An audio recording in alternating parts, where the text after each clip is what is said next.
Այսօր մենք կբացատրենք այն սարսափելի կապը, որը միավորում է «El Internado» գիշերօթիկ դպրոցը կոչվող սերիալը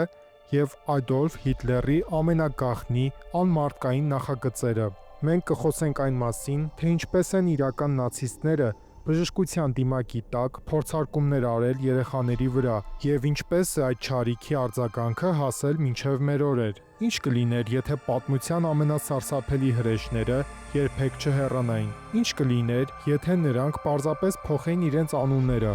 հագնեին թանկարժեք կոստյումներ և թաքնվեին մեր աչքի առաջ, շարունակելով իրենց մահաբեր փորձարկումները ամենախոցելի խմբի՝ երեխաների վրա։ Իսպանական հանրահայտ «Գիշերօթիկ դպրոցը» կամ «Սև ծովածոց» կոչվող սերիալը միլիոնավոր մարդկանց գամեց էկրանների առջև իր առեղծվածներով և լարվածությամբ, բայց քչերը գիտեն, որ այս հորինված պատմության խորը շերտերի տակ թաքնված է մի իրականություն, որն ավելի սարսափելի է, քան ցանկացած թրիլլեր։ Սերիալի ստեղծողները պատահական չեն ընտրել նացիստների թեման, նրանք հիմնվել են մարդկության պատմության ամենամութ էջերից մեկի վրա։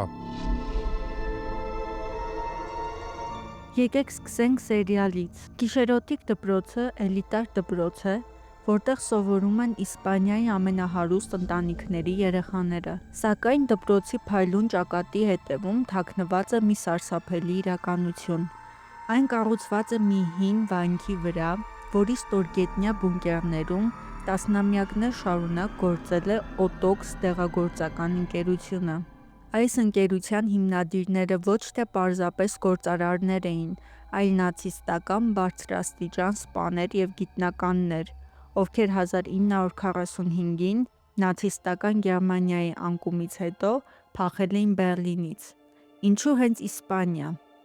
Ֆրանկիստական Իսպանիա Իսպանիայի պատմության ժամանակաշրջան, որը տևել է 1936 թվականից 1975 թվականներին, որի ժամանակ Իսպանիան գտնվել է Ֆրանցիսկո Ֆրանկոյի բռնատիրական վարչակարգի իշխանության ներքո։ Պատմական փաստն այն է, որ դիկտատոր Ֆրանցիսկո Ֆրանկոյը, լինելով գաղափարապես մոտ նացիստներին, ուներ չակերտավոր անվտանգ նավահանգիստ հազարավոր նացիստ հանցագործների համար։ Նրանք օգտագործեցին գաղտնի երթուղիներ, որոնք պատմությանը հայտնի են որպես «առնետների ուղիներ»։ Փախչելով Հարավային Ամերիկա կամ Իսպանիա Հիտլերի կողմից թալանված ոսկով և թանկարժեք իրերով։ Սերիալում մենք տեսնում ենք հերոսների,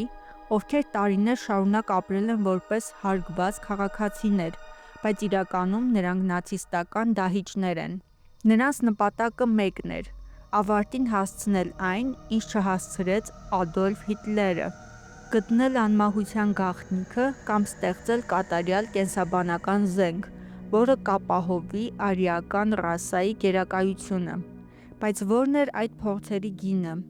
Գինը որբ երեխաների կյանքն էր, ում Օտոքսը վերցնում էր ապաստարաններից՝ քողարկելով բարեգործության անվան տակ։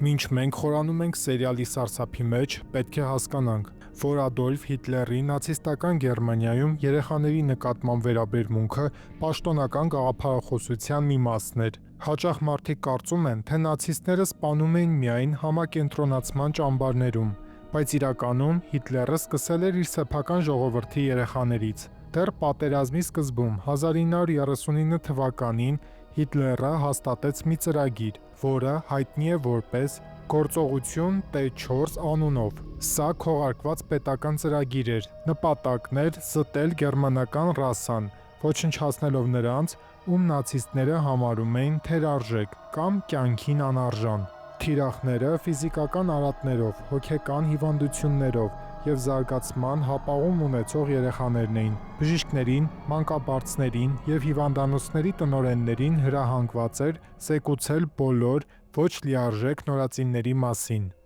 Այդ երեխաներին տանում էին հատուկ կլինիկաներ, որտեղ նրանց կամ սովամահ էին անում, կամ սպանում էին մահացու ներարկումներով, կամ դեղահաբերի գերդոզավորմամբ։ Ծնողներին հայտնում էին, թե երեխան մահացել է հանկարծակի թոքաբորբից կամ այլ բնական պատճառով։ Սա այն նույն սառնասրտությունն է, որ մենք տեսնում ենք «El Internado» սերիալում։ Այնտեղ նույնպես երեխան ընդամենը գիտական նախագիծ էր կամ փորձանմուշ։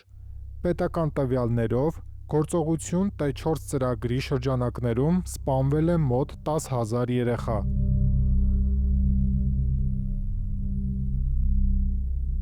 Սերիալում մենք տեսնում ենք բժիշկների, ովքեր առանց խղճի խայթի ներարկումներ են անում երեխաներին։ Իրական պատմության մեջ այս կերպարի մարմնացումը բժիշկ Յոզեֆ Մենգելեն էր։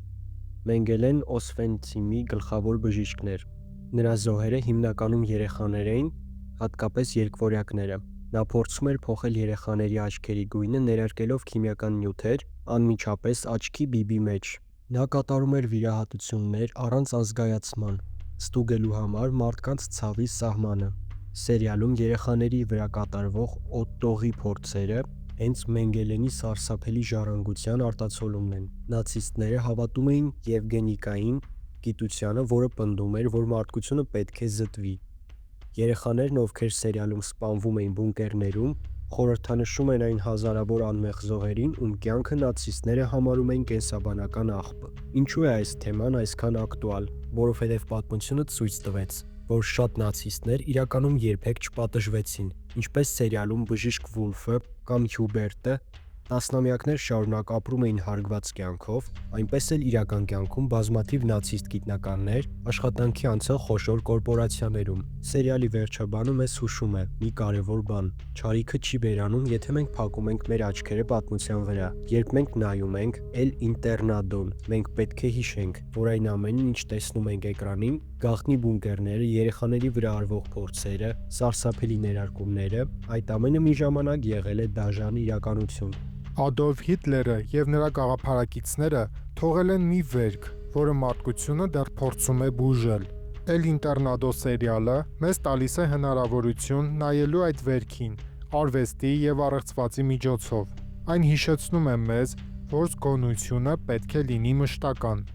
Երեխաների սպանությունները, որը մենք տեսնում ենք էկրաններին, իրականում տեղի են ունեցել ոչ թե հեռավոր անցյալում, այլ ընդամենը մի քանի տասնամյակ առաջ, Եվրոպայի սրտում։ Մենք պետք է հիշենք այդ զոհերին եւ երբեք թույլ չտանք, որ գիտությունը գործի առանց բարոյականության։ Պատմությունը կարող է կրկնվել, եթե մենք մոռանանք նրանց, ովքեր տառապել են լռության մեջ։ Իսկ ինչ եք կարծում դուք։ Արդյոք սերիալը արդարացիորեն ներկայացրել է պատմական սարսափը։ Ձեր կարծիքը գրեք մեկնաբանություններում եւ բաժանորդագրվեք մեր ալիքին ավելի շատ բացահայտումների եւ պատմական վերլուծությունների համար։ Հիշեք պատմությունը, որպեսզի թույլ չտաք դրա կրկնությունը։